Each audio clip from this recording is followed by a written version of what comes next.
how to add multiple locations on Jobnimbus, or how to add second location on Jobnimbus, or how to add more than one organization on Jobnimbus.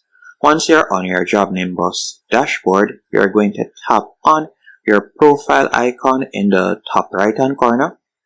Then you're going to tap on settings, and you're going to go over to the left hand menu option, and you're going to select admin settings, and you're going to tap on company. Once you have selected company, you're going to tap on add location, and from there you can add your second location. So for example, I'll call it test location, so I could type that in right here. Then you can fill in the address, and you'll just tap on add location, and you can see we have now added a second location. And that's it. Hope you found this tutorial helpful and informative. If you did, be sure to hit the like button and subscribe, and thank you for watching.